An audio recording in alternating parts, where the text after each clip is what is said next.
یہ بہت بڑی سعادت کی بات ہے کہ اللہ تعالیٰ آپ کے عمل کو قبول کر لے. اصل جو ہمیں دیکھنا چاہیے وہ یہ ہے کہ وہ عمل جس میں تقویٰ ہونا وہ اللہ کی بارگاہ میں پیش ہوتا ہے. ہمارا جو فوکس زیادہ تر ہوتا ہے وہ کوانٹٹی پر ہوتا ہے، کثرت نماز اور کثرت صلاح اور کثرت صیام پر ہوتا ہے. ابو بکر بن عیاش رحمہ اللہ فرماتے ہیں کہ ما سبقہم ابو بکر رضی اللہ تعالی عنہ بکثرت صیام ولا صلاۃ، کہ ابو بکر رضی اللہ تعالی عنہ کو جو فضیلت ملی ہے اور جو مقام ملا ہے بہت زیادہ روزے رکھنے سے، بہت زیادہ نمازیں پڑھنے سے نہیں، ولیکن شیء وقر فی قلبہ او فی صدرہ، لیکن ایک ایسی چیز تھی ابو بکر کے پاس جو ان کے دل میں تھی. یہاں پہ کوئی ایسی چیز تھی موجود ابو بکر کے کہ جو مقام ان کو اسلام میں ملا وہ ملا. قال بعض اہل العلم، اور بعض اہل علم فرماتے ہیں الذی وقر فی قلب ابی بکر رضی اللہ تعالی عنہ حب اللہ والنصیحۃ لخلقہ، کہ وہ چیز جو ابو بکر رضی اللہ تعالی عنہ کے دل میں تھی وہ کیا تھی؟ اللہ کی محبت اور لوگوں کے لیے خیر خواہی.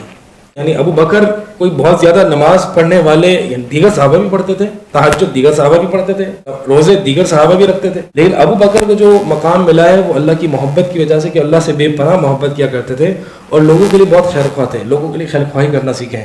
یہ ہمارے طلباء میں بہت کمزوری ہے، خصوصاً کیونکہ طلباء سمجھتے ہیں کہ ہم تو دین کا علم حاصل کر رہے ہیں لہٰذا کسی اور کے حقوق ہم پر ہے ہی نہیں. لوگ لڑتے رہیں، میرے گھر والے لڑتے رہیں، ان کو سامان چاہیے، میرے والدین کو میری ضرورت ہے، مجھے اس کی کوئی پرواہ نہیں، بس میں تو اپنا علم حاصل کروں کیونکہ میں تو طالب علم ہوں. آپ کو پتہ ہے شیخ صالح عثیمین حفظہ اللہ اپنے ایک جگہ لکھتے ہیں کہ شیخ الاسلام ابن تیمیہ رحمہ اللہ کو جو مقام ملا ہے آج، جو ان کی شہرت ہے، جو امامت کا درجہ ہے، وہ کوئی ان کی کثرت علم کی وجہ سے نہیں ملا. ہم تو شیخ الاسلام کو اس لیے جانتے ہیں نا کہ ماشاءاللہ بڑے علامہ اور بڑا علم اور گہری نظر کتاب اللہ اور سنت رسول اللہ صلی اللہ علیہ وسلم پر ہے، تو ہم سمجھتے ہیں شاید شیخ الاسلام ابن تیمیہ رحمہ اللہ کو جو مقام ملا ہے وہ کثرت علم کی وجہ سے ملا ہے. فرماتے نہیں، اس وقت شیخ الاسلام کے دور میں تقی الدین سبکی رحمہ اللہ اور اسی اور بھی دیگر علماء تھے جو علم میں ان کے لیول اور ہم پلہ تھے، لیکن بہت ہی کم مشہور ہیں. یہ تقی الدین سبکی کن لوگوں نے نام سنا ہے؟ شیخ الاسلام کے علم کے لیول کے تھے اور ان کے دور میں ہی تھے، لیکن وہ اتنا مشہور نہیں ہوئے،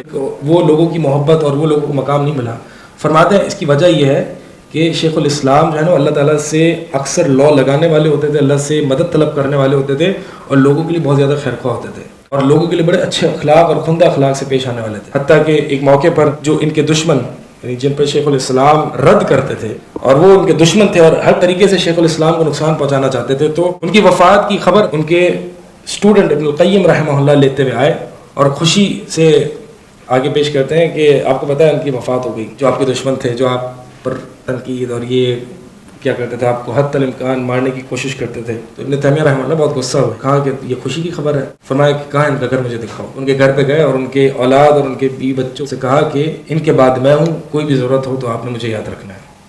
حالانکہ وہ ایک عقیدے کا اختلاف تھا، ٹھیک ہے، اور ان پر رد بھی کرتے تھے. یعنی ایک یہ دین کی غیرت تو ہے، دین کی غیرت تو رہے گی. کوئی ایک غلط عقیدے کا حامل ہے، کوئی ایک بدعتی ہے، دین کی غیرت کا تقاضا یہ ہے کہ دین کی حفاظت کرتے ہوئے اس شخص کا رد کیا جائے گا، لیکن اس کے ساتھ ساتھ اس کے لیے خیر خواہی، اس کے لیے اصلاح. یہ جو حجر المبتدع، یعنی جو اہل البدع کا جو بائیکاٹ کرنا ہے یا اس طریقے سے، یہ اصلاح کے باب سے، یعنی اس کے لیے خیر خواہی، اس کو جہنم پہنچانے کے لیے نہیں ہوتا بلکہ اس کی خیر خواہی کے لیے ہوتا ہے. شیخ الاسلام کے اور بھی واقعات ہیں جس سے واقعی ہمیں پتہ چلتا ہے کہ یہ ایک طرف جو ہے وہ دین کی غیرت اور ایک طرف لوگوں کے لیے خیر خواہی اور ایک طرف اللہ سے لو لگانا اور اللہ سے مدد طلب کرنا، اللہ سے دعائیں مانگنا، یہ شیخ الاسلام میں بکثرت پایا جاتا تھا. تو اس لیے جو ہے وہ ان کا جو مقام ہے وہ ہے. تو ہم سمجھتے ہیں کہ ایک طالب علم کے پاس کوئی دیگر حقوق نہیں ہوتے، انہوں نے اپنے والدین کو جواب نہیں دینا ہوتا، انہوں نے اپنی بیوی یا اپنے خاوند کو جواب نہیں دینا ہوتا، انہوں نے اپنے اولاد کو جواب نہیں دینا ہوتا. ایسا نہیں ہے. اللہ تعالیٰ نے حقوق رکھے ہیں، نبی علیہ الصلوۃ والسلام نے ادا کیے ہیں. ایک طالب علم کا مطلب یہ نہیں ہے کہ بس ایک انسان تمام لوگوں سے غائب اور کٹ آف ہو کے جو ہے وہ بس اپنی لائبریری میں بیٹھا رہا ہے. دیگر حقوق ہیں، یہ ادا کرنے ہیں، لوگوں کے حقوق ہیں، والدین کے، سب کے ہیں، ان لوگوں کے لیے خیر خواہی اصل چیز یہ ہے. اصل چیز یہ ہے کہ انسان کا جو کثرت عمل جو ہے نا یہ معیار نہیں ہے، اصل میں انسان کے دل میں کیا ہے، اور وہ اللہ کی محبت اور لوگوں کے لیے خیر خواہی ہونا، یہ انسان کو اللہ کے بہت زیادہ قریب کر سکتا ہے. دیکھیں نا اچھے اخلاق کی نبی علیہ السلام نے کیا حدیث فرمائی، ان الرجل لا يدرك بحسن خلقه درجة الصائم القائم. سبحان اللہ. ایک شخص جو ہے وہ اپنے اچھے اخلاق کی وجہ سے ایک تہجد گزار اور ایک روزے دار کے درجے پر فائز ہو جاتا ہے، بلکہ ان کو قیامت والے دن ایسے ممبر عطا کیے جائیں گے جو کہ نور کے ہوں گے، جس سے انبیاء اور شہداء رش کریں گے. کن کو ملی یہ فضیلت؟ یہ جو خیر خواہی کرتے ہیں لوگوں کے ساتھ، یہ اللہ کے لیے ہونی چاہیے. المتحابین فیہ والمتجالسین فیہ والمتزاورین فیہ، میرے لیے محبت کرتے ہیں، جو میرے لیے اچھے معاملات کرتے ہیں. فیہ جو ہے نا یہ بہت امپورٹنٹ ہے.